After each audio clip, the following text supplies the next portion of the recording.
That's called production. Just we're learning right here. So we're live now. That was the wrong intro, but that's okay. That is okay, man. Everybody, you on mute, kids. Blame Canada.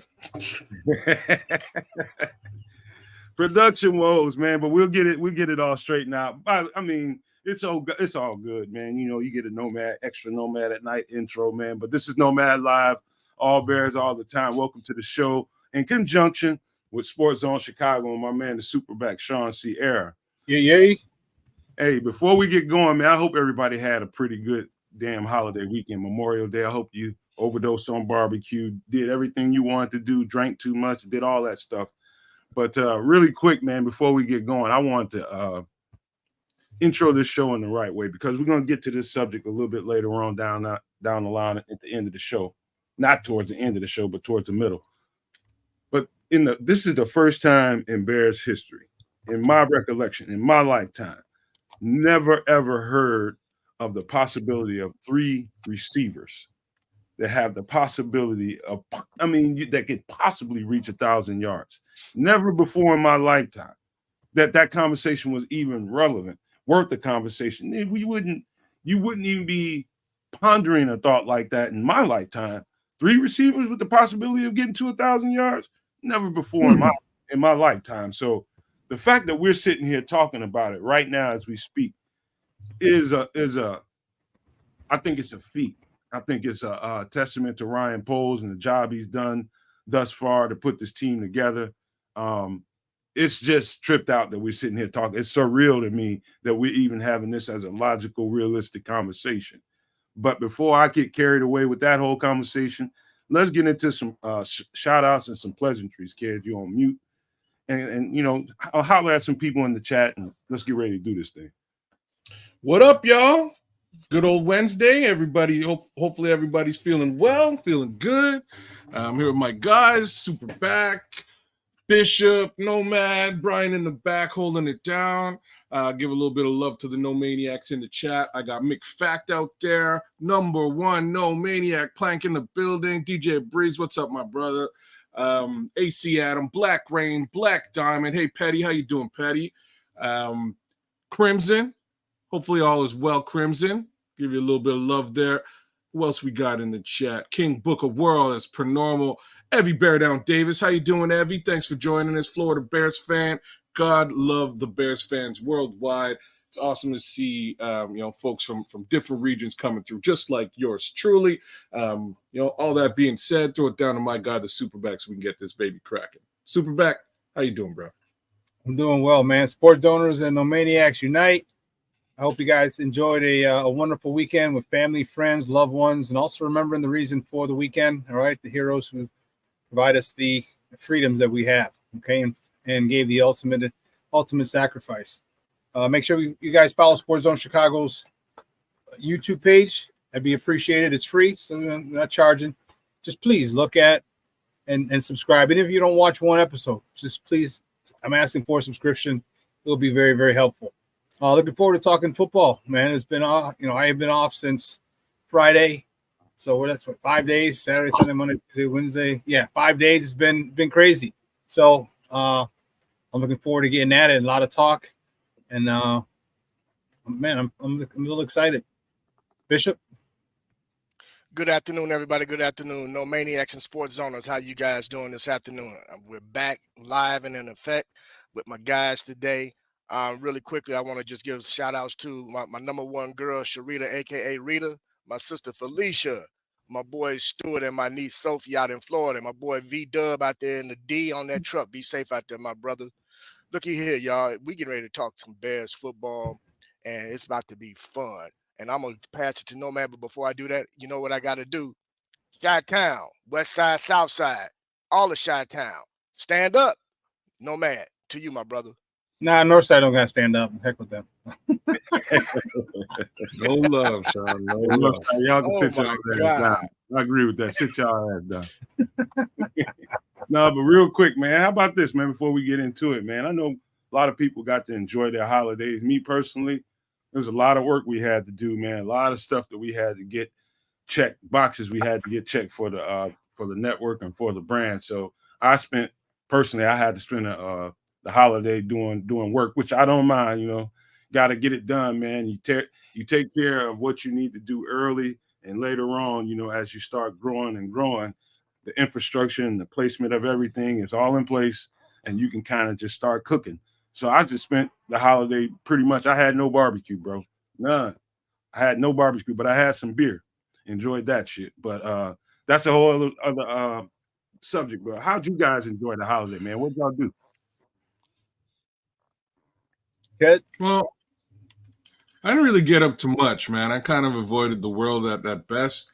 As far as everything is concerned, just a lot of celebration of life for me. To be honest with you, there was a couple of folks who left us over the past year to 6 months that we decided to get together, A, as a family, B, as friends to celebrate their lives. So again, if you lost anybody out there, respect to you, respect to them, and may they all rest well. That's really what I got. I got up into. Stayed away from the barbecue this weekend and focused squarely on alcohol. Sean, how'd your weekend go? A lot of alcohol, a lot of cigars. Great conversation with some good people. Met a new friend, a friend of a friend, which is really cool.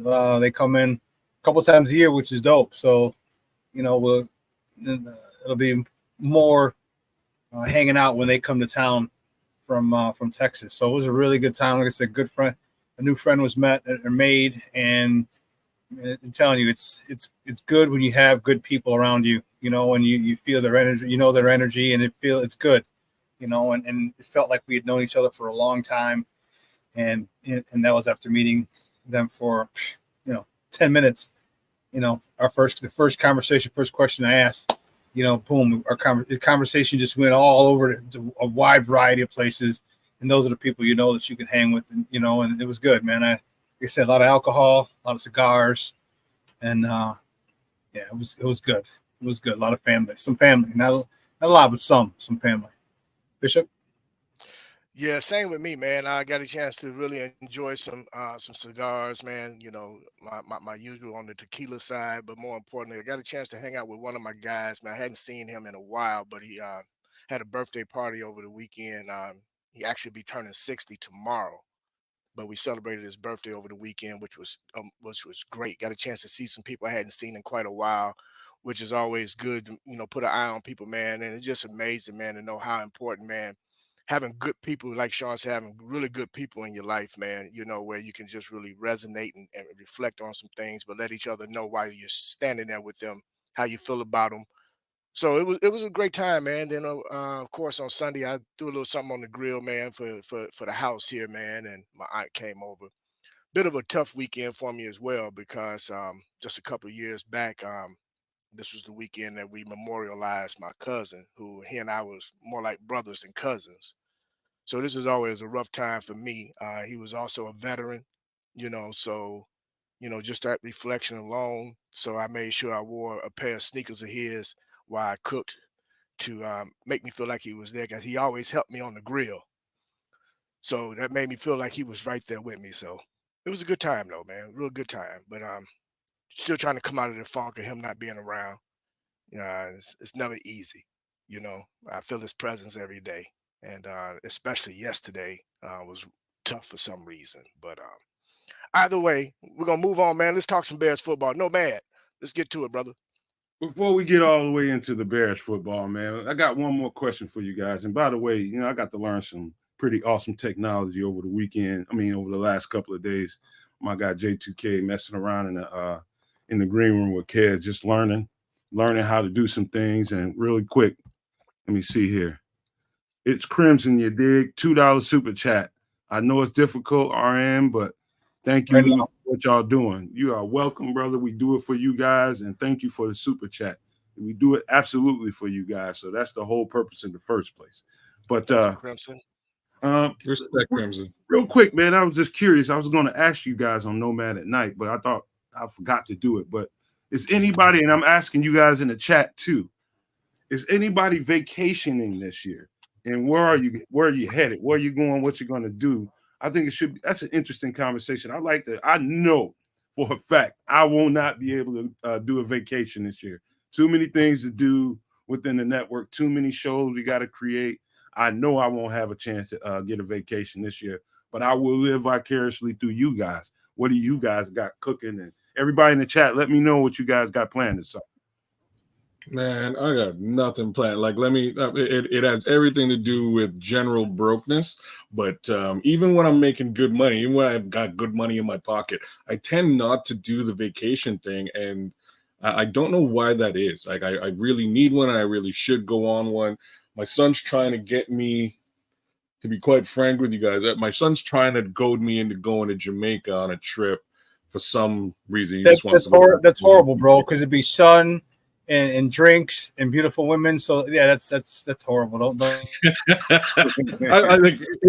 I know, man. I not to mention it's all family. Like when I go, even just to Florida, if I go Florida or Jamaica, it's all family, right? So I don't really spend money to stay. I don't spend much money to eat, and it's always fun, right? But it's just, I don't know, man. Over the years, I have this negative connotation about me with respect to actually going and taking time off and enjoying myself. Like, it's stupid. Like you're right there clowning me, Sean. Like, and you should be. But I may wind up in Jamaica for maybe a week or two. And the major reason for me right now why I'm actually considering this is, I've got two aunts who are in Jamaica, and they're getting up in age, man. My aunt, the one I really want to see, like she's got to be 80 plus now. You know what I mean? Like she's up there, guys, and I'd love to just go spend maybe a week or two with her just to see her before potentially I can't. But anyhow, that's if I'm going anywhere, it's either Jamaica and or Florida or both, depending on how I can swing things. What about you, Sean? Yeah, man. You know what? I'm fortunate. I made some good friends in Michigan, and being so far south in Chicago, right? It's only about an hour away. So I go up there a lot. Just the other side of the lake, but it's peaceful. You know, I am planning on taking a couple trips with the Bears. I already booked my flight to San Fran. One of my buddies from grammar school lives out there. Got a nice pad. He married into he's doing very well, but he married into a very, very, very, very, very well-to-do family. They got some acreage. They got some some land out in Napa Valley. Damn. Hey, man, hold on, Sean, man. You know a lot of rich people, man. You know Secret Handshakes too, man. What's going on, man? You know a lot of people with money. I do, and I'm fortunate, man. I'm fortunate, and it's, dude. Me and this guy went to kindergarten, first, second, and third grade together before I moved, and then we reunited about 2.5. Well, we hung out a little bit in high school, and then we reunited 2 years ago. And he's like, "Dude, you got to come out. You got to come out." And I was like, "Oh, I bet." I was like, "You know what? When we got the team schedule, who the Bears were playing and where, not the dates, but when." I was like, "Bro, as soon as that schedule comes out," I said, I'm booking my ticket to San Fran, because I was in Arizona earlier this year. And sure enough, that day they came out, booked my ticket, sent the itinerary. I was like, "Now shut your mouth." I'm coming. Shut your mouth. Planning to go to Arizona and or Houston for the Bears game. So I got family in Houston. My boy that was in Arizona, I stayed with in Arizona. I can stay with him again. Plan to go to London and see if I can swing that, and then drive it down to Indy for the game. So, and then maybe for my birthday, I'm thinking about maybe heading down to either Dominican Republic, find my wife. I mean, no. He's on the hunt. Sean is on the hunt. Hey, look, brother, it's very possible. Yeah, because they'll talk to me like I'm Dominican. "Oh, yeah, you gotta go down," and I'll speak it back brokenly, but they'll like. So, but you know what? As I'm getting older, I realize, and I would just impress this on you, kids. Take a vacay, even if it's by yourself, bro. Even if it's somewhere else. It's just, even if it's a staycation, you know, like there are times that I've gone, I just rented a hotel room downtown, right, and just chilled. Gone to eat down at the steakhouse, chill, I just, literally got you know away. what I mean? Like I do the staycation thing. I really actually do. And just like you're saying, like if I can find a hotel with a hot tub, I mean, like I'll spend $400 or $500 just to spend a night or 2 nights with a hot tub. Like that's got me written all over it, bro. I'm just saying. I'm with the staycation. Yeah. So yeah, those things are cool, man. And get out. You know what I mean? Get out, bro. It's wild how different parts of Canada are, how different parts of America are, and not to mention Europe and the Caribbean. Like there's just so much out there to see, and and that's it. You live once, bro. You live once, man, and just do it. Don't worry about anything else. Don't worry about work, because you know what? They'll replace your crazy butt in a heartbeat. All right, they don't give a damn. Take all your PTO time. You know what I'm saying? Yep. Get out there and you'll love it. I'm telling you, I've been traveling since I was a kid, man, and I love it. I love it. I'm Bishop? like, hold on, Bishop. I'm like Dobbsy, man. Dobbsy just reminded me where the hell I ain't going. Florida is no, it's way too hot down there. Just jump in the ocean or the Gulf, whatever side you're on. There's sharks in there, so I'm getting in pools, if anything. But pools. So like you realize I'm in Canada, right? So like I literally just typed this response back to Dobbsy.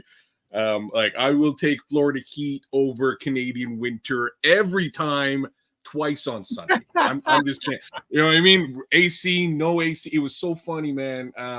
Before my father passed all right, so being of Jamaican descent, basically all the Jamaicans kind of figured out at some point that they could experience Jamaican weather and make U.S. money in Florida. So my family just left, mass exited the country over to the U.S.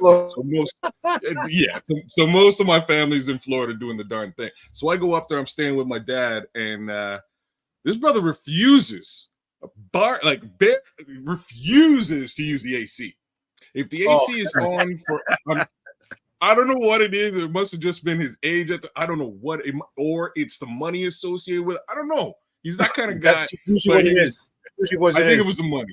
I think it was the money. If AC gone, that means someone has to pay for it. It means I'm gonna have to pay for it. But like, no, it's included in the hotel room. Man, I'm in my bed sweating, y'all, going, man, what's going on in here? So I get up, I turn the AC on. Turn it on, and this must have been 1 a.m. And here comes my dad at like 2:30. Hey man, mess with the AC, and shut the door. 2:30 goes to bed. I'm like, oh man, it was just finally starting to get a little bit nice in here. I gotta sweat it for the next 6 hours. This is gonna be fun. Anyhow, I ain't really complaining. I will sweat in a Florida bed. Trust me, I'll do it. I like way better than Canadian winter anytime. Go ahead, Bishop. I cut you off.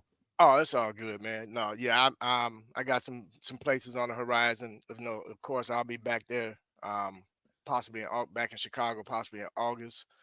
Other than that, I got Florida. I'm looking at Key Largo. My birthday and my woman's birthday, which we actually share birthdays same day. So I'm looking at. That's crazy. I'm looking. Yeah, it is. Can't forget her now. That's a good thing. Oh, you know that, and she ain't gonna let me forget her either. You know what I'm saying? But probably I'm looking at Key Largo, man. It's a little spot in Key Largo I want to check out, man, called the Bungalows. It's a resort, believe it or not. It's really nice, man, from what I've seen. Other than that, man, I might hit out to LA for a couple days. My place sister, she live out there, so I get a chance to put an eye on her. Thinking about even maybe hitting Vegas in September. Hopefully that does come about. Me and my lady get a chance to hit Vegas in September. But other than that, man, I do have a couple staycations planned just within Texas. Spot up in Austin as well as Houston. Maybe even hit the DFW area as well before the year is out. But I do staycations all the time, man. And this year I won't get out of the country, but definitely next year I will be out of the country a couple times, man. I want to plan a cruise in February, and then sometime middle of next year, either hit the DR or Puerto Rico. So I love to travel, man. That's my thing. My favorite place to go is Jamaica by far. Negril, I love that place. Love getting up into the Blue Mountains, man. Love. I like doing all that kind of stuff, man. But in particular, I do like to camp. Not outside no damn tent neither. I got to have a cabin or something, man. He's glamping, huh? You're glamping? Yeah, man. I ain't all the mosquitoes out there. No, man. I'm good on that. As long as it's a shelter, I'm getting in it. That damn tent ain't no shelter, man. But yeah, man. I like doing simple stuff, man. But when I do go and spend some money, I love Jamaica. I love the vibe in Jamaica. And that's probably going to be the next place I go, either there or somewhere in the Hawaiian Islands, which I have not been. But those are the and another one little other thing that's on my list to do here in the near future. I don't know that everybody knows that, Lake Michigan has islands. I don't know that everybody knows that Lake Michigan has islands. I'll say that again. Lake Michigan has islands and some beautiful ones. If you go check them out, if you got some time, man, go check it out. Look it up on Google it, and you'll see for yourself, man. It's a hidden treasure to the region that we live in. And so I'm one of those people that like to, if there's local things to do, I haven't ventured to a place like that, and it's right there in my neck of the woods. I want to check it out. You know what I mean? I've been wanting to do it for the last couple of years, but got busy doing podcasts and things like that. And, just my life that, was going on before we were doing podcasts offered no opportunity to really vacation. So I got one coming. Once we got this network up, running and humming, I'm going to get me a vacation. I'm going to get me a nice vacation. I don't know where to go first, but it might be one of these islands in Lake Michigan. Check those out. At the end of the month, I got the 29th. Actually going up to Milwaukee. Not that it's a tour vacation spot, but they got Summerfest going on, one of the world's largest music festivals. Also, I'm gonna head up there. And dude, I didn't realize Milwaukee's a great town, great little town, man. I went to the Pabst Mansion, or Pabst Blue Ribbon, the beer. I went there a few years ago. I didn't get to the Miller Brewery Company, but I'll definitely do that. But go check the Cubs out. So I'm probably gonna buy some Milwaukee Brewers gear, maybe at least a hat, because cuck the Fubs, and then go to Summerfest, the 28th. So I'll get up there at 28. The plan is to get up there at 28 Friday night, chill, go to a rooftop. I already looked at the rooftops. So there's like 6 of them, so I got to figure out which one's closest to the hotel. Saturday, go to the Brewers game when they beat the Scrubs at 3:00 to like 6. And after that, head over to Summerfest. And I forgot Summerfest, and then go to brunch on Sunday, and then just come back on Sunday evening. So those little getaways, man, are just crazy, just fun. Yeah, and I actually forgot to mention, my lady that mentioned she wanted to go to Lake Geneva, so we're gonna try to make that happen too. So, get out and see some things, man. See some things. Get around. I'll let me AC. I got it, Papa. I got the hot spots, man. Especially in Chicago. Ooh, Charlie, I got you. Whenever I get to start migrating around the city, I'm gonna hit Sean up first. I ain't from exactly in the city. I know a little bit about the city, but even there's places that Sean tells me about. I'm like, okay, I need to check that out. And so I will definitely, when I start migrating around, my girlfriend is from New York, and she's from Brooklyn, so she wants to hit some spots. She just hasn't been able to. BK, baby. The lifestyle that we have been living with her mother had dementia. You just can't do a whole lot. And we got right into doing podcasts after she passed. So I just haven't had time to really do anything. I don't have my passport no more. So it's a bunch of stuff that I need to check off my list. You better, if you plan on renewing it, brother, you better jump on it now, because they're backlogged on getting them issued, brother. So get on top of that. I just talked to Sean, man. He just gives somebody a secret handshake, and I'm in front of the line, Jack. Don't put that out like that, bro. Don't put that out. You know how many DMs I'm gonna get? If that's the case, then I gotta hit Sean, because I gotta renew mine. So Sean, man, you know what, man? The summer, big mouth. I gotta get out there, man. But we got to keep the network going. We got to keep content coming out, man. So I'm particularly in a pickle, because I got to make sure we got stuff to put out for you guys. Make sure you guys got content, because if you don't see that on the ticker on the bottom screen, it says like, share, and subscribe to the content and help this community grow, man. I think we're one of the best, if not the best, Chicago Bears detailed podcasts on football there is out there, man. But if you want to help this community grow, please hit that like, share, and subscribe for both us at the Nomad Network and Sean at Sports Zone Chicago. We would greatly appreciate it. And I mean that with all my heart. Please hit the like, please hit the subscribe, and share the live content. So people, please hit the share. We don't do that enough for each other. Hit the share the live right now. That'll help us out a whole lot. But let's get into what people came here for in the first place, man. They came here to talk about some football. Let's get to it. And Yes, so they here we do. are. Here we are in a conversation about a race to 1,000. All right. So if anybody saw that DJ Moore presser when he came, DJ Moore's got a big personality. He's sneaky funny.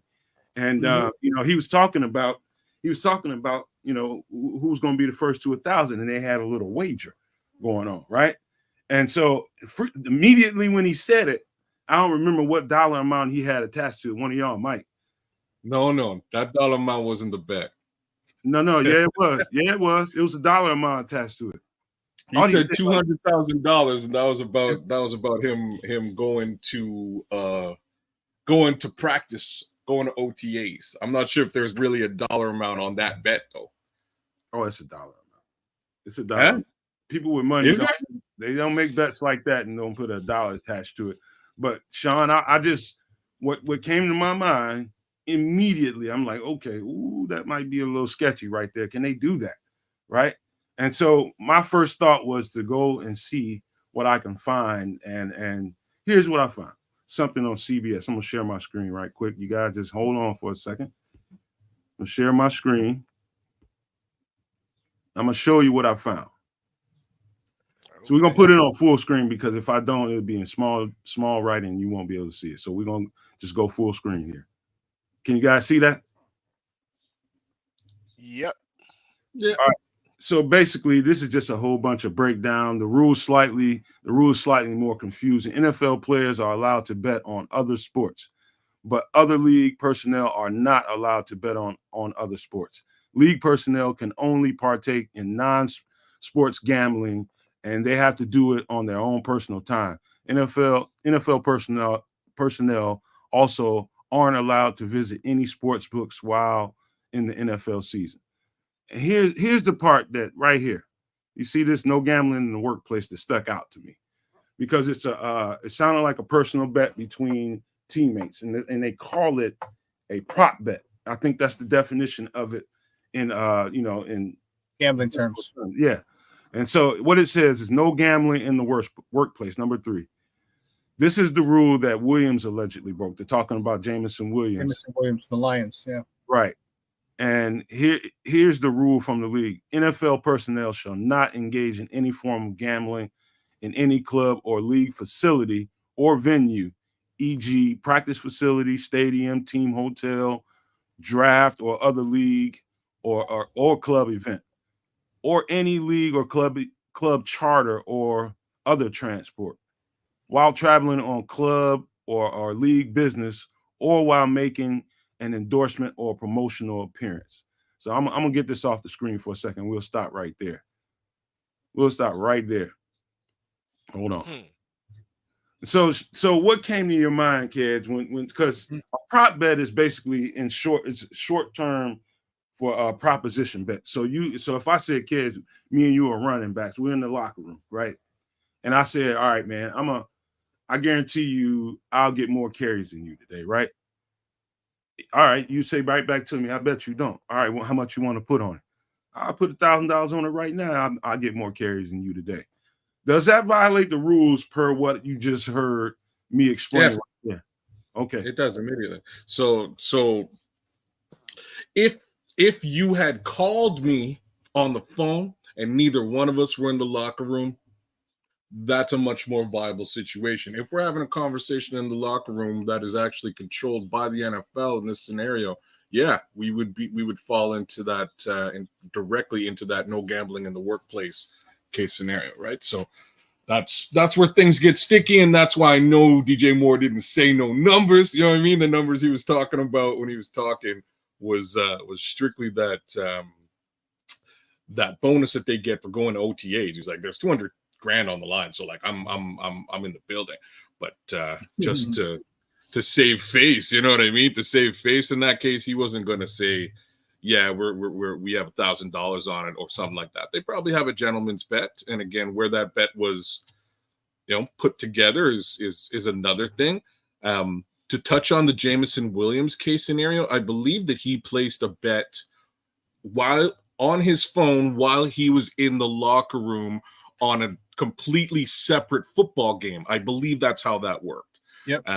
And it's super questionable. The question number one is, can you bet on other football games as an NFL player? According to what we just read, yes, you can. They actually allow that. That was actually the very bottom line. Secondarily, because he placed the bet on his phone, IP address / GPS pointing to the locker room, yeah, unfortunately, that's how you get hit up in a situation where they want to manage and massage what gambling is going to look like within the NFL, and I think it's important that they do, given the prevalence of the sports books today. But yeah, go ahead, Sean. Yeah, you know what? You just can't. Remember Keyshawn was it Neighbors? Someone remember Keyshawn asked him about I forgot who he said he was going to bet with or something. He's like, yeah, we got this bet, and he had to backtrack it. Like, that was kind of crappy of Keyshawn. Like, you can't do that type deal. You want to address Dobbsy right here, because he's got a little question there. He's saying, doesn't the bet have to use two official channels, i.e. Sportsbook, and not just two fellas talking? This may be like, that's a very good point. That's but the great crackdown doesn't specify that, right? Like, to me, man. Go ahead. So if you bet, yeah, it just can't be. It can't be on ground. So it doesn't matter what it is. If it's about your sport or any other sport, you can't bet on it if you're on the grounds. And with Jameson Williams, it was on the grounds, right? He was in his phone. So not, you know what I mean? So, like, if you do it right before you go on campus or in a facility, you should be good. But you can't do it in the facility, and that's allegedly when it, for him. So, yeah. You know what? That's the one thing, like, now with sports gambling, like, don't say, hey, do you guys have a bet? Just trying to be funny, because that's what he was doing. Now you're just being a jagbag because you're setting them up. All right, you're setting people up, and don't do that now. And you know what? And if someone does, and players got to know, like, if someone asks you, like, nah, you know what? No, we're not going to do anything. You just got to lie. Or, we'll have a friendly wager of, a case of beer, something of that nature, right? And, but the best thing would just be to say, no, we're not betting on it. It's whatever, and just lie. And, because people want hot takes. All right, that's a hot take. Oh, you're betting? You're gambling? Oh, for who gets here first? So now, does that mean you're not going to block for him if he, you know what I mean? If you're on the same team and you're not going to block for him, is it? You know what I mean? Like, there's a whole bunch of you can go down that rabbit hole. It's all about surrounding whether or not something like that can affect the game, right? Yeah. Or can affect the play of the game, the conclusion of the game, and all that. I took a quick peek at the NFL guidelines, and I just thought that part about inside the team facility and during team activities and doing NFL functions, it looked a little bit ambiguous to me, Bishop. I don't know about that, man. I think he probably, if he had to do that over again, he wouldn't have said that out loud. Yeah, man. It's very gray. It's very gray. But what's funny to me is you're talking about human beings, and those guys, when they're making that kind of money, man, typically, they got to find another sport, and that sport becomes gambling. But they just have to be smart with it. Me personally, hey, I make all my bets from the car, to and from, and that's how I handle that. To and from, I make all my bets with whoever I want to make my bets with. But more importantly, reason I wouldn't do it near the facility or around anybody within the facility or those that's inside the facility, even outside of that, because you never know, man, who can hold water and just run their mouth. Well, and you they can't run do their mouth nothing and they run their mouth. Well, I'm just saying, they run their mouth to the wrong people just out of conversation. And or now jealousy. that as well, Sean. Next, it's blasted out on social media and everything else, and now you got this whole low-key investigation going on. So whatever, if Sean and I are on the same team and we leaving the facility, I'm gonna hit Sean up while we in our vehicle. Yo, man, what's that wager gonna be? You know, well, man, look, we gonna go for whatever. It could be a vacation. I'm gonna pay for you and your family to go wherever or whatever the case is. And that's between Sean and I, and it's gonna stay between Sean and I. You know, everybody will find out after the season what that bet was. But during the season, it's between Sean and I. Yeah, I just, you know what, man, I thought there was. Here's how I would do it. Go ahead, Brian. What they ought to do, we'll just say DJ and Keenan Allen make a $1,000 bet, $10,000 bet, whatever it is. The loser gives to a charity in the winner's name. That way the winner can use it as a tax write-off, and you look like a hero. Well, all right, man. Well, I just thought it would be a good way. Thanks for the compliment, man. That's courtesy of my man J2K Designs. I thought it was a nice ass background. That's why I'm kind of highlighting it right now. I think it's cool looking. Love it. But I thought it'd be a good way to segue into what we're talking about, because I just know this, man. You know, there's betting going on all the time inside that facility. You can guarantee that. But it's just personal stuff between, you know, hey, I bet you won't do this. I bet you won't do that. I think if the NFL gets too deep into the weeds, messing around with this kind of stuff, I know betting, like kids will talk for a day about this whole thing with what betting can do to, you know, the future of the game and where we're going heading down the line with stadiums and what everything that comes with that. It's a whole conversation, man, and it's worth having. But we came here to talk about who's going to get to 1,000 first. And so how about this? I'm not going to take no meat off the bone. I'm going to pass it to kids, the Canuck, and say, make the case for Odunze and tell me how. Okay, all right, fine. Thank you for that. Because that was exactly Odunze can manage to get 1,000 yards and be the first one to get it, if it's possible. Ooh, be the first one. That's questionable. So here's the thing. Man, DJ Moore is an amazing wide receiver. He really is, and he showed that to us for the most part last season. That's going to command a double team. About that simple. Now teams are going to think about the other two guys that are lining up as wide receivers, and what do you do there? You know, do you put more eyes, hands, bodies on Keenan Allen, or do you put it on the third stringer, the rookie? And I think that's really how Odunze eats this season. I think Odunze is going to eat because the focus will be to stop DJ Moore at all costs and don't allow Keenan Allen to eat our lunch. If anybody's going to eat our lunch, we will allow the third, we'll let the rookie do it. And the upside for the rookie on top of all of that double team case scenario is that he's going to be playing that third string wide corner, right? He's not going to be playing right. He's not going to be playing the CB1s of the world, or even the CB2s for the most part. You definitely want to have your top two guys, four guys managing Keenan and DJ Moore. The next thing that I'll add to this with Odunze is just strictly height.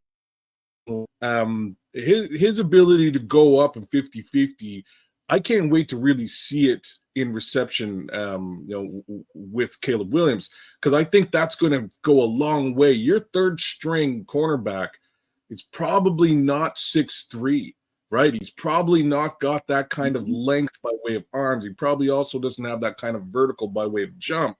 I think those things all bode extremely well for Odunze. And for you guys who are playing fantasy football, you may want to keep an eye on him, in those later rounds, because I think he's worth a stash for sure. What do you think, Sean? You said it perfectly. You can't. I mean, there's no way in God's green earth you can double team Odunze. You can't. He's a third receiver. He's a rookie. He's a third receiver. Not when you have a 1,300 DJ open, right? on either Crazy. side. There's no way you can do that. That's malpractice and grounds for firing of a defensive coordinator. And you talked about being in the third best best cornerback or best DB cornerback. It might be the best. It might, again, what I said before. What if someone's injured? Well, if number 2's injured, number 3's got to go to 2, and now number 4, a practice squad guy is going to come in. Rome Odunze has been dealing with the top corner from every team that he's faced the last couple of seasons, and to go. And granted, the NFL is a different level of competition. I get it, but you have a chance to go against a guy off the street, a guy who's been on a practice squad, a guy, and you are a first round receiver. All right, the mismatch is there all over. You talked about the physical mismatches, the height, the speed, the ability to go get the 50-50 balls. There's easily a way to see Rome Odunze being the first to 1,000. I don't think he will, but there is definitely a way because listen, for whatever reason, offensive coordinators, defensive coordinators, they're a little weird sometimes. All right, and maybe they do want to double team DJ Moore. I wouldn't advise it, but hey, okay, cool, do that because now you got Keenan Allen and you got Rome Odunze, not to mention the tight ends and running backs out of the backfield. You're going to need as many people back there as possible, playing straight up, playing honest, all right? So, but there is definitely a chance for because Rome Odunze, man, with his size and speed, I could see him having one game of $150 or more, 4 or 5 catches for $150 and a tutty or 2, just because he's on that, the smallest DB, 5'8", 5'9", jumps up, he mosses him, and just literally skips into the end zone, from 40 yards out after the catch. You know what I mean? So it's there. It's possible. It's there. I still think DJ gets it, but I would not be surprised by any stretch if Rome got there first. Would not be surprised. Go ahead, Bishop. I have to agree with both of you guys, man. I think Rome has a real good chance of getting there first, simply because he will be facing the third best corner. In some cases, in the event of injury, like Sean said, then you never know. It could be a guy off the street. Now I'm not going to count out DJ to get there first. And the reason I say that is because I think he's just good at breaking tackles. Hold on. I know. I'm going back. I'm circling back. But no, I'm with you guys. Rome has all the advantage, man. All the advantage. 6'4", his frame, his speed, his catching ratio, and just his ability, man. And honestly, this kid has been practicing with pros since his sophomore year in college. So this dude he's ready. If nobody is ready, outside, he's ready. So this season, yeah, I think he may be the first because of who he's facing each and every Sunday. All right, here's my take on it, and I got a couple factors that play into it. Some of it you guys have already spoken on, but I'm gonna put it in different terms. Number one, yes, he will be playing. Normally, if there's a 3 wide set, he's going to play the third cornerback on the team. He's going to play the third cornerback on the team. If he's in the slot, it's going to be a nickel slot. And, those are distinct advantages for Rome Odunze. Both ways, either way you slice it, advantage Rome Odunze, right? Here's the next thing that, and I'm going to knock on wood before I say it because I don't want to jinx Jack, S-H-I-T, is attrition. Rome Odunze. Keenan Allen is in his winter years in the NFL. It's a scenario in a world and universe where absolutely Rome Odunze can move up to the number 2 receiver. What happens if he moves up to the number 2 receiver and there's no Keenan Allen? Think about this scenario. Now you definitely can shade and roll coverage towards DJ and leave Rome Odunze in a lot of one-on-ones, right? That's the second thing. The third thing is I think you have to think about it in terms of the quarterback's viewpoint. Connection. What kind of vibe does he have with DJ? What kind of vibe does he have with any other guys? But we're talking about Rome. What kind of connection does he have with Rome? And who will he be looking for when the situation gets thick, right? Who will he be looking for? Who's the first guy he would be looking for if the situation got thick? Is Rome Odunze that guy? You know what I mean? So all those factors play into it. And does it equate in my mind to a possibility that he gets 1,000 yards? I think there's a world where he does. And I think attrition is the one part of it, of the conversation. And one more time, I'll knock on wood, is the part that I would circle, because he can easily become the second receiver on the team. And say DJ Moore still out there, DJ's getting that shaded coverage, roll coverage. Rome can eat from that. Rome could definitely eat from that. So is there a chance that he can get to 1,000 before any of them? I think it's not at the highest percentage, but I think there's a, let's say 30 to 40% chance, if that sounds right to any of you guys. And if anybody wants to respond to that, go right ahead. But I think there is a world, and I think that part about attrition could be the main key to it. Like I'll cap it off here. At the end of the day, I think DJ's the guy. Like I think he gets there first. I think he's just an all-around problem. I also think that, hopefully as Caleb progresses, he's looking for mismatches, and if that's really what he's looking for, I think Rome is going to serve as a mismatch in a lot of case scenarios, right? Again, just given what we mapped out here today, I think there's going to be a lot of mismatch situations with Rome benefiting, right? Caleb to Rome.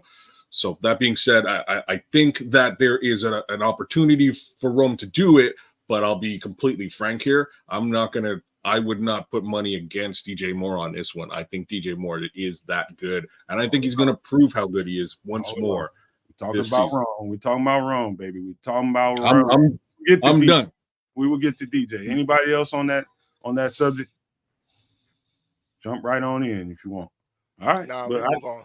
I do believe that there's a world where he gets to that 1,000. I think it's a slight, very fragile universe, but there is one out there, and I believe attrition could be the gateway if he were to get there first. But let's get into, before I take any meat off the bone again, I'm trying to be generous to my guys. Let's get to Keenan Allen, kids. I'll just pass it to you. I think Keenan Allen is going to have the hardest time getting to 1,000 yards out of the three wide receivers. Now, I say that really rooted in one place, and I'm sure you guys all know where I'm going. He's getting a little bit older. Now, if I look at this past season for Keenan Allen, he sure as hell didn't look all that old, y'all. Like, he didn't look old for a minute. He got over 1,000 yards on his own in a weird, wonky situation where he was at. So considering we got a new quarterback and two caliber wide receivers around him, there's really no reason why he can't do it again. So don't be surprised if Keenan just starts eating up in the slot too, guys, right? Like, don't be surprised. That's what he does. The man is smooth like butter when it comes to route running. So there's really no reason why he can't be that 1,000 yard guy, and why he can't be the first to 1,000. Hard to say. I'll touch on the attrition piece. If either one of the other guys, unfortunately, where's the wood? If anybody else, is injured, that's all the more reason for Keenan Allen to step up and step into a wide receiver 1 or 2 role realistically on this team. And if that's really where he's placed, I don't see him having any problem stepping into those roles and performing. Sean, what do you think? Yeah, he's 1,200-yard receiver last year, so it's not like, it's not like he's 1,007 yards. No, he's 1,200 yards. Right? This dude, he didn't get it by the skin of his chinny chin. You know what I mean? So, this guy, D coordinator is going to have a tough time. I mean, you really got to play honest. And the most important thing that's going to happen is Caleb understanding what they're doing. All right, if he sees a double team or a shade to DJ, you find Keenan or Rome or Cole Kmet. You see a double team or shade to Keenan, all right, you find DJ, Rome, or Kmet. I doubt they're going to double team or shade to Rome Odunze. That's malpractice, because you got two other guys you got to worry about first. And I think it'll be difficult for him. I don't think it's impossible. I think the chance of him getting 1,000 yards first are the slimmest. All right, of the big three that we're talking, DJ Moore, Keenan Allen, and Rome Odunze. I think Keenan Allen his odds, the percentage for him getting 1,000 first would be the smallest, just because if DJ doesn't get it, and again, Rome, the things we just talked about, Rome and his advantages that he's going to have. You're putting a first-round receiver who in any other draft will probably be the number one wide receiver taken in that draft.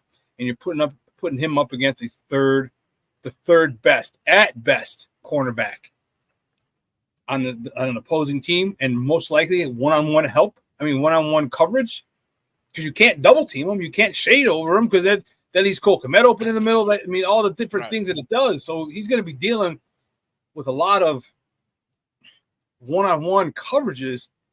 And if I throw the ball to him, I'm taking my chance with a 6'4" guy with a crazy 30-plus, almost 40-inch vert. And I'm taking my chances with him. So I think Keenan Allen's chances are the slimmest, but they're still there because he could. It all depends. They want to run zone. Teams want to run zone on us because they're scared of man, because DJ Moore does so well in man, and they want to run zone. Well, guess what? Keenan finds the soft spots, and man, you miss one tackle, that 20-yard game, 35. Ouch. So it literally all depends. I still think the percentage of him is the smallest, getting to 1,000 yards first, but it's still there. Bishop. I agree with both you guys, man. I would say this. I think it's going to really be in terms of how he's used, but I see a lot of teams probably playing zone because of the receivers that we have, which is going to bode well for him because he run when it comes to slants and different things, man. And if they don't get hands on him right away, it's a wrap.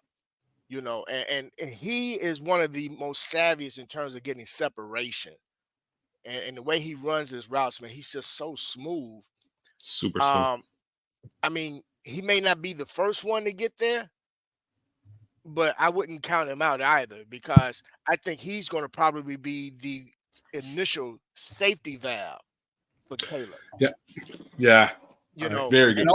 So with that, well, Rome as well, but I think because he has chemistry with Keenan also, Caleb does. And I just think the way Keenan run routes, he can easily be the first safety valve for Caleb, which then will help him get, some yak as well. So it's just going to be interesting and fun to watch it, man, because later in the season, come week 12 to the end of the season, bro, you got three guys, man, that's sitting eclipsing 800 plus yards in receiving. It's just gonna be fun, and then mess around. I know we're not talking about them, but to even potentially have some tight ends that could be in the mix too. Well, hold on. Look, let's not forget the fact that you talked about attrition. What about attrition for other teams? So if you said if other teams have attrition, all right, you're not going to go man. All right, when you bring a guy in, the likelihood of you going man because you're going with a guy, and it's happened to us. It's happened to us where two of our corners are out. Yeah, that darn sure can happen to anybody else. If you got two corners out, God forbid, number one and number two, you're going zone most of the game because you want to put a guy off the street, a guy out of the practice squad, a man on man on DJ Moore. When DJ Moore is taking Pro Bowlers to school, no, you're going zone. So it's going to be a week-to-week thing. And if you see one or two starting cornerbacks as the year goes on, week 6, 7. Remember, we play a light schedule till week 10. The first 10 weeks are light for the most part. So what if a couple of Patriot, DBs are out, a couple of Cardinal DBs are out, a couple of Commander DBs are out. Now you're looking at eating big time. Because you got to go zone, and man, Keenan Allen, everybody knows his reputation. He is a zone beater. So again, his chances are still there. Here's my case for good point. Keenan Allen. Keenan Allen, number one, if you notice, the first person to ingratiate himself with Caleb Williams was Keenan Allen at his pro day, right? That was number one. Now there's standards for NFL players. And Keenan Allen's a future Pro Bowler. I mean, not Pro Bowler, but a Hall of Famer. I don't think anybody would argue that. I think he has the stats and numbers are there, and he's got a standard, right? I don't think he's played a season. I'm not sure. Don't quote me on this, but I don't know a season in the past 8 years, at least, that he didn't get 1,000 yards. on the team that he was on, he didn't have DJ Moore and didn't have Odunze. But here's where I'm gonna put him. To me, he's at number 2, best chance to get it, because I think if they're healthy, there's 3 wide receivers out there, and if there's one guy that get the roll coverage, it won't be him, and it won't be Odunze. You guys know who that roll coverage is going to be to, and so it's going to leave opportunities for one-on-one for those 2 guys. Also, I do believe there's a world where, and I hope this doesn't happen. Let me knock on wood. What if Odunze isn't up to speed and has the offense down like we expect him to have it down, early in the season? And they get huh? I know it's a possibility, Nomad. I hope. I highly, highly doubt it because of the fact that he was training with Caleb out in California. Well, I highly doubt it. I mean, it's possible, and we don't know for sure what was being said, obviously, because we weren't there. But I highly doubt he doesn't pick up that offense. Highly doubt it. Sean, you know what happens. It's a very, very simple reaction to when a guy isn't ready. It's what? You lose snaps. If you're not ready, they're not going to put you out on the field. If you don't know your stuff and it's you haven't jumped that learning curve or moved around that learning curve and got to where you need to be, quite frankly, you're going to miss snaps. They're just going to kind of phase you out and not write you into the concept. And I hope that doesn't happen. I don't see it happening, but that's the second way I can see him getting it. And just thinking about it again in terms of how much pressure Caleb's going to get. He's going to receive a ton of pressure. A ton of teams are going to come after him hard, and they're going to come after him fast. And they're going to force him to play quarterback within the pocket and get rid of the ball fast. Who's the guys that you think that bodes well to get that target? And I think Keenan Allen in that regard, I think Keenan Allen for me is number 1 in that regard. I think if he gets pressure and he's got to get rid of the ball quickly, he's going to be looking for 13. If anybody disagrees with that, go right ahead, man. No, I think Bishop kind of hit it, and that's really, and like, let me expand a little bit here on it. I think that is going to be the biggest lift in the Bears offense that we're going to see. And what I mean by that is, you're in trouble, you have a safety blanket, use it quickly, right? And Keenan has the ability to lose a receiver within his route very quickly, and off he goes, right? You just need to hit him. So if we start to see a fair amount more slants and crossers in the middle, courtesy of Keenan, courtesy of, again, as Bishop was saying, those tight ends as well. But sticking with Keenan, if we start to see that a little bit more quick release, I think the first guy to go to is that safety blanket, unless there's a complete and total mismatch with Odunze. I think that's kind of how it goes. That being said, I think Keenan's going to have a fantastic season this year, strictly because he's likely to be the first guy open, and be that and serve as that safety blanket for Caleb. That's my thoughts. All right. Well, if it's got to be quick, it's either one, man. Because Keenan, I mean, DJ has shown that he's up for physicality. He's not averse to it at all. And the thing is, you better get him. You better make that tackle right away. Because if he breaks that tackle, we've seen him. He has that. He don't look that fast. We've never seen him get caught from behind. Never seen him get caught from behind. That joke can go. Yeah. All right, that first play with last year, the first preseason game. I went to the first preseason game last year, and that just tunnel screen. He took it to the house. First play, first time he touched the ball as a Bear. Like he's got some. Killing me, man. You're killing me, man. We try to get the DJ. We'll try to finish up. All right, we're good though. I could get that. I think we got enough material in between there. But I was trying to say that to last because I'm gonna jump ahead of everybody on this one, man, because I think that Yak Monster, DJ Moore, is the man. I think, and this is in terms of first thing that came to my mind is priority. Okay, we know we got Keenan Allen for a year. I think the only way he comes back and re-signs with the Bears is if they have a hell of a year and they feel like they can make another run for it.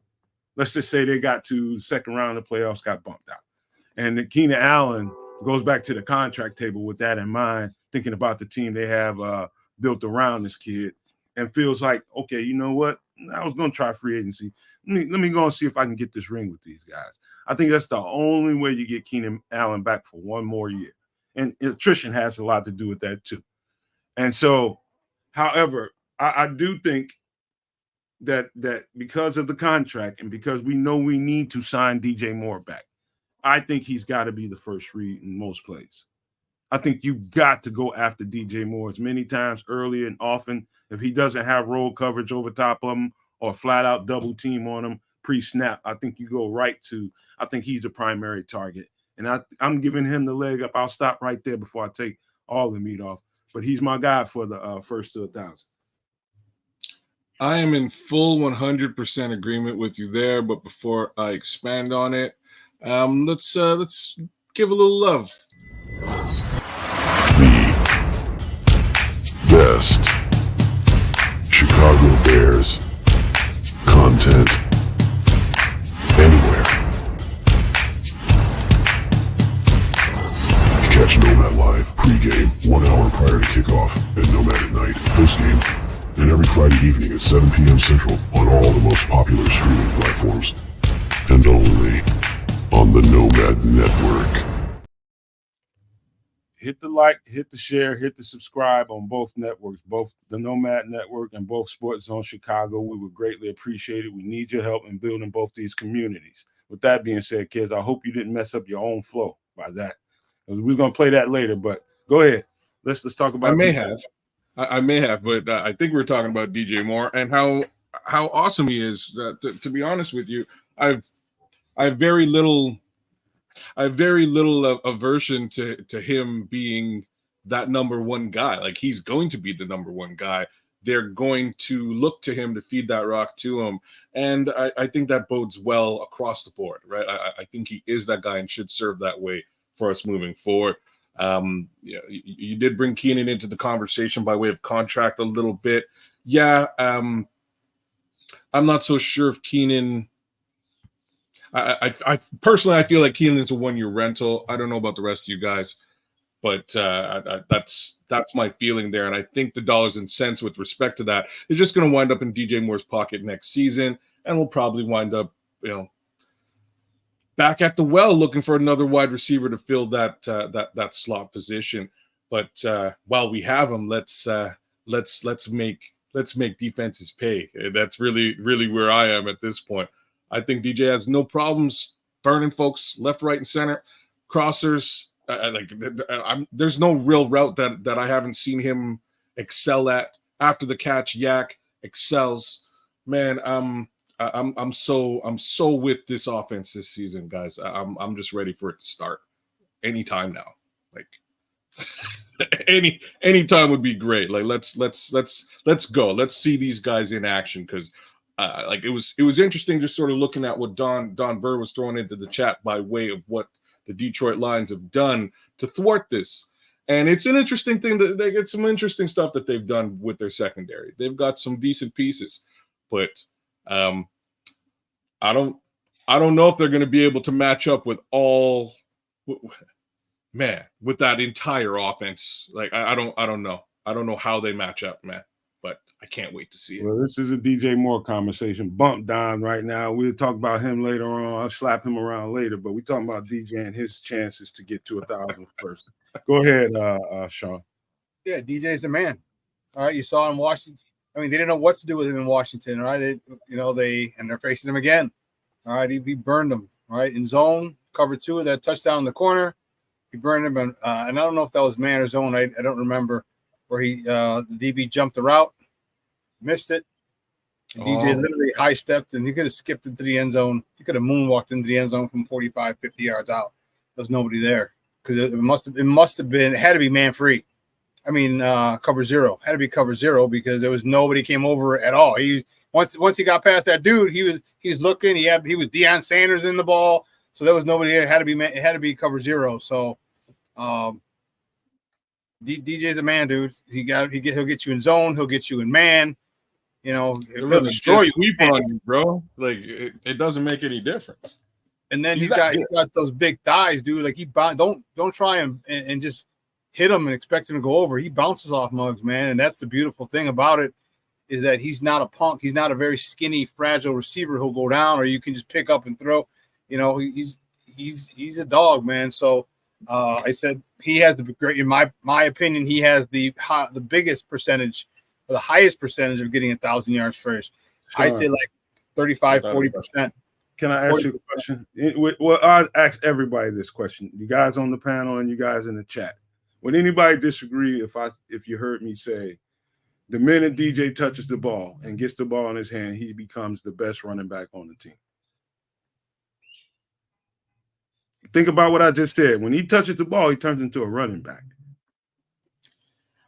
So the only aversion I have to fully agreeing with you here is just because I haven't seen DeAndre Swift in a Bears uniform. That's it. Outside of that, yes. I think DeAndre Swift is going to presently surprise us all. I know that's not really what we're here to talk about. No, right we're not, kid. So stick to the plan. I'm just saying. That's where my aversion lies. Outside of that, yak. Hey, Derek Gibson said he was at that game. He could have went for 500 that night against Washington. I'm getting a lot of. I agree. Yep. 100%.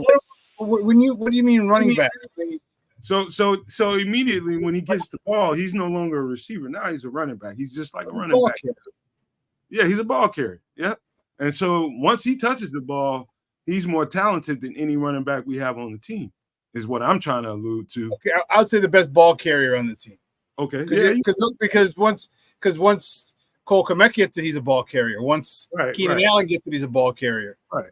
You know, so I wouldn't put him in. I say once he gets the ball, and because of the fact that he doesn't have to deal with those big guys once he gets it. All right, running backs, you got to deal with the D-line, you got to deal with the linebackers, then you got to deal with the small guys. DT don't got to deal with the linebackers most of the time. Definitely don't have to deal with the D-line. So his big legs really help him bounce off of people. We saw that last year, bounce off of people. So him, I would say the best ball carrier because he doesn't got to deal with linebackers or D linemen. But if the best to make it easier, he's the best with the ball in his hands of anyone we have once he gets it. So Bishop, before you answer that, hopefully a short is going to be this question I'm asking you. Once DJ Moore touches the ball, does he become the best ball carrier on the team? So I got to answer this in two parts. First part is the initial question, which yes, DJ Moore will be probably the first one to reach 1,000 yards. And it's simply because one, the dude is masterful with the double moves. And I think that's going to kill a lot of defenses this coming season. And the fact that Caleb has such a quick release and can really put the ball in places that's very favorable for the receivers. And DJ is just masterful when it comes to the double moves or just how he just knows how to get open.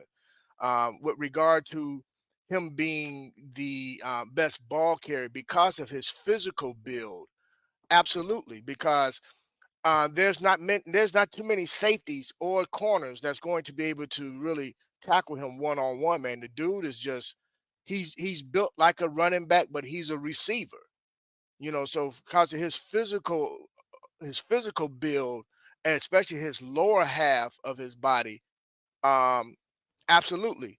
Once he catches the ball, he does become the best ball carrier on the team. But I don't want to shade our running backs either. But with regard to our receivers and the receiving core, yeah, I would say that definitely. All right, so let me guys let me know in the chat, man. I want to know. Let me get your official take on who is the first to 1,000 yards. Give me your official take. Give me either a DJ, give me a Rome, or give me a Keenan. One of those three. I'm going to say DJ runs away with this by a landslide.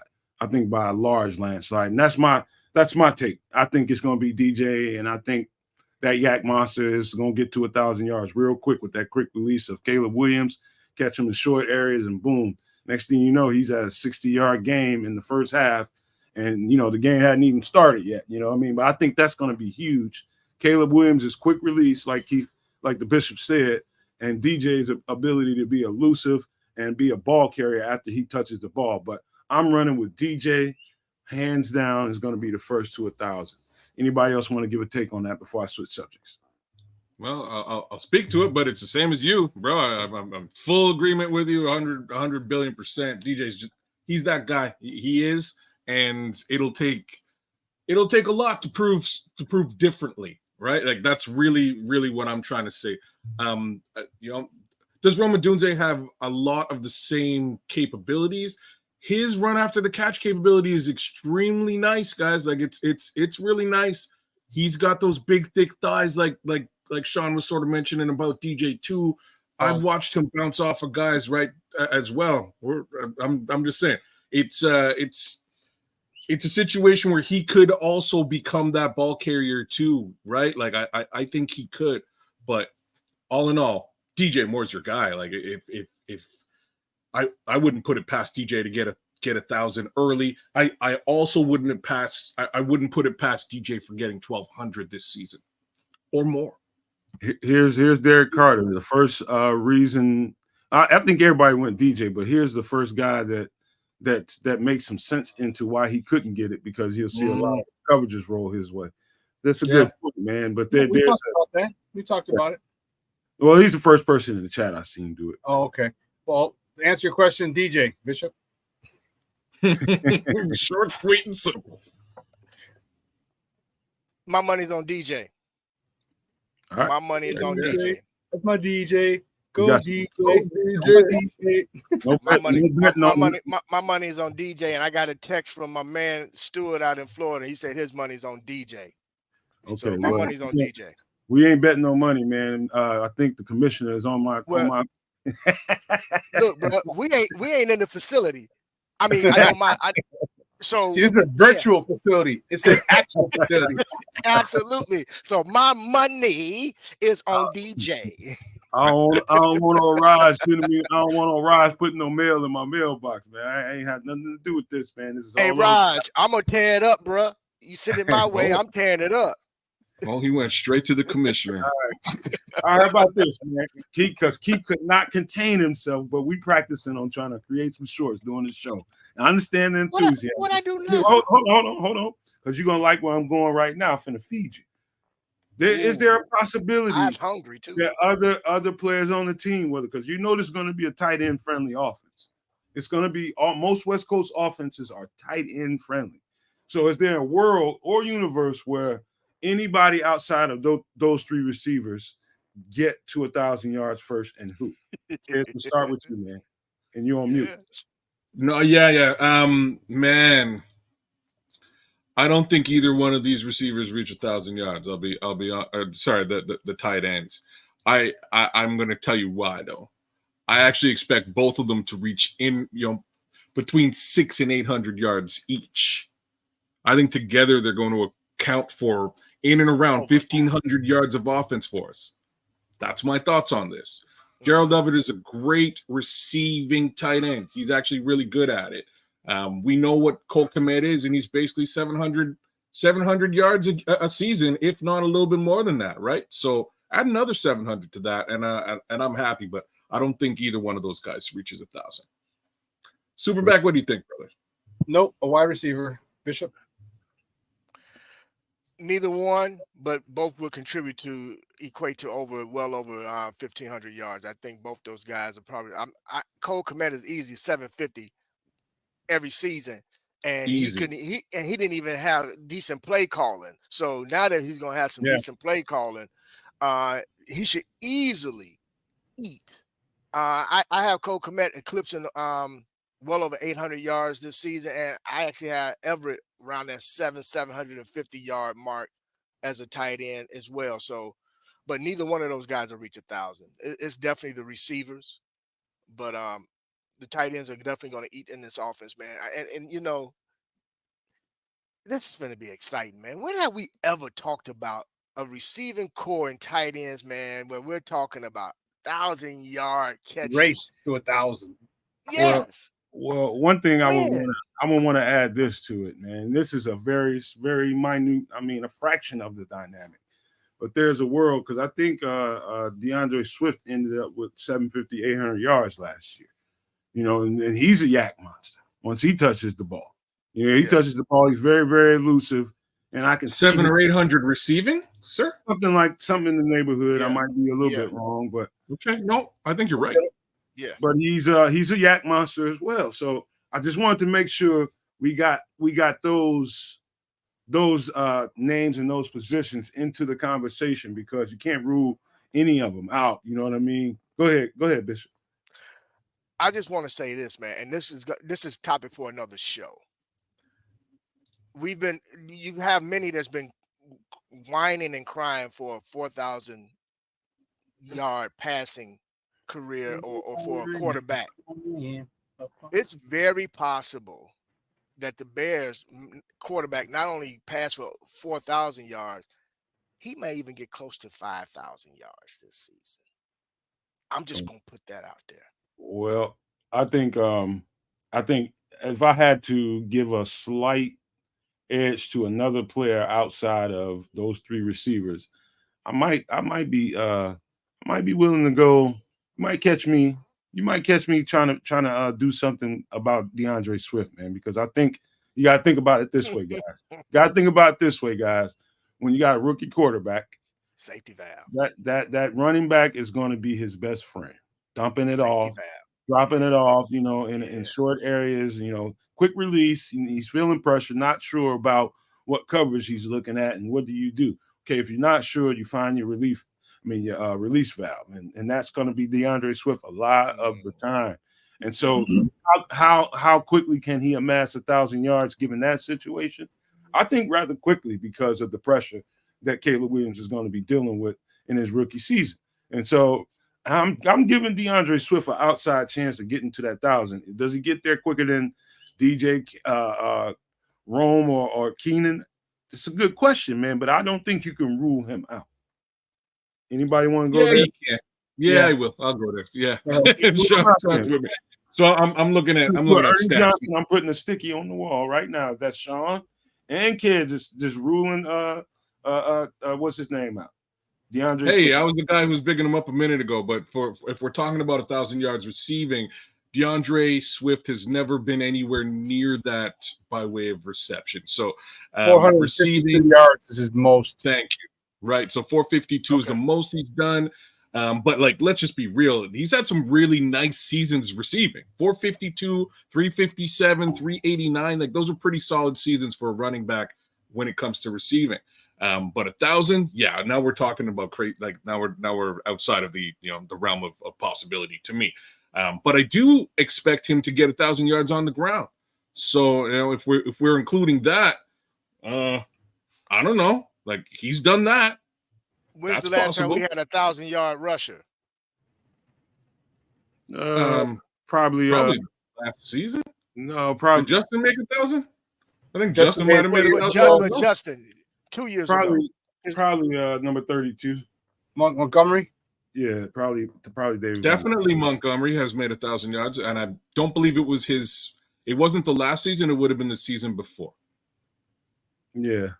But last season, Herbert really cut running into back. his Yeah, when's the last time we had 1,000-yard 2020. No, 2020. Well, he had in 2020. We're talking David Montgomery. 2020, he had 1,070. Last year with Detroit, it doesn't matter. Who cares? He had 1,070 and 20. It was the last time we had 1,000-yard running back. Best part of that whole read was the who cares about Detroit. I just had to laugh. That's great. Duck Detroit. Yeah, Duck Detroit indeed. Let me get to before we get ready to get out of here. I got a few quick notes. So don't nobody leave yet. Nobody go anywhere yet. So there was a few signings that I took note of. One in particular was guard Dalton Reisner from Minnesota. He was one of those guys that were on that list as potential candidates to come to, be traded to the Bears if we needed a guard. He re-signed with the Vikings on a 1-year deal.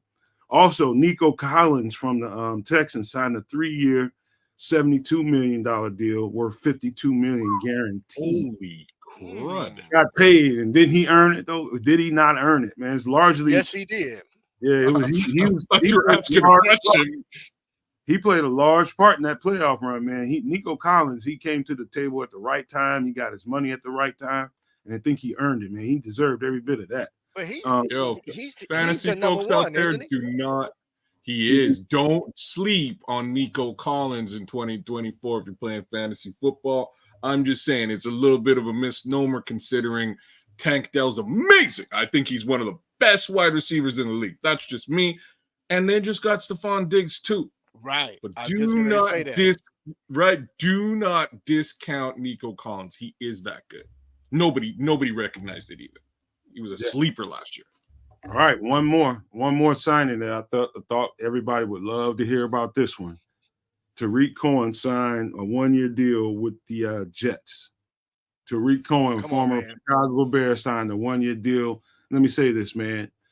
I remember at the end of the season, his last year here with the Bears, the season was so crappy that, a lot of players on the team were happy that the season was over because it was just taking BS after BS after BS. And he left the field, kind of happy and giddy because if you guys remember, there's a little video with him smiling and dancing on the way off, and they had just gotten their butt kicked, and everybody was feeling a way about Tariq Cohen. I understand that. I felt a certain way about that. I was like, that's a bad look. But when that guy tore that Achilles, and I heard that Achilles pop in that video, and this is after he just had the injury here. It's just him trying to get ready for. I thought this kid just lost his brother. I was like, man, you talking about when it rains, it pours. So if there's anybody that I was ever rooting for to get an opportunity to get in another NFL uniform and get a crack at making some more money in this league, it's Tariq Cohen, man. I just was really happy to see that he came back far enough to get a 1-year deal with the New York Jets. But I'll stop right there and let you guys speak. I'll just say that I love that guy. I really appreciated his time here with the Bears, even though that final season was just nothing but mayhem for everybody. There's Mr. Mayhem. Thanks for the word, bro. It was just mayhem across the board for everybody, right? Him leaving the seasons, kind of dancing his way out when everybody else was holding their heads. There was comments and talks about it, but honestly, who cares? He was one of ours. He's our draft pick. He was amazing at what he did. But unfortunately, that last season was so, such a kick in the shorts for everybody that I can't blame folks for feeling some kind of way about Tariq when he left. At this point, after his brother's gone and some of the other stuff, with his leg, etc. I'm just happy to hear that he's actually found some level of a home within the NFL. Hard to say whether he will continue on beyond practice squad case scenario with the Jets. I feel that that's probably really where things will end for Tariq. But what I will say in his stead is that he's actually got a really massive social media following, and he's doing really well online for himself. So if you're not following Tariq out there, by all means, if you're a Twitch guy, look up Tariq Cohen. He plays all sorts of games, plays hard, fantastic personality, super funny, super personable, and you can kind of see that that devil may care attitude that he left the field with the last time you saw him. That's really who Tariq is. I gotta say before anybody says anything else, because Sean's got to get ready to get out of here, man. We're going to get ready to wrap this up, but boy, Squeegee with the green icon, the S icon, man, you dirty dog. Squeegee said, me too, Squeege. Me too, bro. He says, I do hope we miss all blocks and protecting Rodgers, though. I saw that. That's perfect. That's awesome. That is hilarious, man. I had to giggle at that, but we got to get ready to get out of here, man. Let's get out some pleasantries before we get ready to go so we can close this thing on out. Well, No Maniacs, been a Wednesday. We'll try and keep things relatively short and sweet so that the Superback can get on to other super stuff.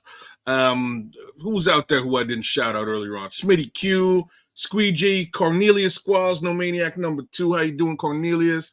FFG style jumped in with us. AFFG. Who else we got? Don Byrne, no love to you. The Nodge. I haven't seen you before, the Nodge. Feel free to like, share, subscribe, please. Who else we got? Mr. Mayhem, Patty Laura. I didn't see you in the chat earlier, Patty. Mad love to you. Mad love to Junior. I think that kind of rounds out most of it. Derek Carter, Derek Gibson, and James Joseph and James Ford. Love you guys. Thanks for supporting the channel. Like, share, subscribe as per normal. Superback, what do you got? Sports owners and Omaniacs Unite. Great hump day edition. Great talking Bears football with you. Great talking little vacation spots and the reason to vacation early on. If you missed it, make sure you go back and check it out. It was a good conversation. Definitely work on your mental health. Be sure to follow Sports Zone Chicago's YouTube channel. We'd appreciate it. We're trying to do a lot of things, and we need help with as many subscriptions as possible. But I'm excited. I'm excited as we talked about some things. Who's going to the race to 1,000 yards? The Bishop said it. When was the first time we said there was a race for 1,000 yards between not 2 receivers but 3 receivers? So good. The possibilities are great. The potential is through the roof. I'm excited. But you know what? I'm gonna be where my feet are at. I'm enjoying it right now. OTAs are blocked from the media until Friday, and we'll see that. And I guess they don't want media reporting that Caleb doing an incomplete pass. But I digress. Bishop. Look, I'm just glad that everybody had a chance to hang out with us again for a little past an hour, as you guys always do. We do appreciate it. Again, like, share, and subscribe as well. But the fact that we've had the chance to really talk about the things that we discussed today, man, has been amazing. And I'm just super, super excited about this upcoming season. The fact that we're talking about 3 receivers with the potential of reaching 1,000 yards each, which means that we're going to have a quarterback that would be thrown for well over 3,000 yards, potentially reaching 4,000 yards. And I know I even went as far as putting out there potentially 5. And that's because if we really get to the point where in the first 10 weeks, because it is a light schedule and players in zone, that's going to open up a lot of things for us, man. So with that, man, it's just exciting. I'm like Sean, I'm going to be where my feet are at, and just enjoy the moment now. We're approaching OTAs, where we're in OTAs right now. Let's see what comes of that. And then the guys get a short break before training camp. So it's getting ready to be exciting, y'all. Strap up, get ready, get your jerseys, get your hats, get all your paraphernalia, man. Let's get ready to root for these Bears, because I think they're going to sneakily, and that's a new word, y'all, sneakily surprise quite a few teams. And don't be surprised, y'all, if they take the North and don't give it back. Nomad to you, my brother. Yay. Appreciate all the love in the chat, you guys. Thank you all for coming, man. Before you walk out the door, or when you walk out the door, make sure you stop and pound that like button. Make sure you pound that subscribe button if you're new to the channel. Share the live while we're still live. We can definitely use that love, man, while we're still live. We'll be on for another about 30 seconds before I get ready to close this thing out. But, man, appreciate the love from everybody. Appreciate the guys on the panel. It's going to be super fun to look and watch and monitor who gets to that number first. So I know somebody's getting to it, 1 or 2, maybe even 3. Who knows, man? Depends on how well this thing goes. It can be that, and it can be that pretty relatively quickly, based on the circumstances. But with that being said, appreciate you guys one more time for coming in the show. But we got to get out of here. But before I leave you guys, I got to always leave you with this. Love, peace, and hair grease, y'all. Shy City, Peace, y'all. stand up. Yay, yay.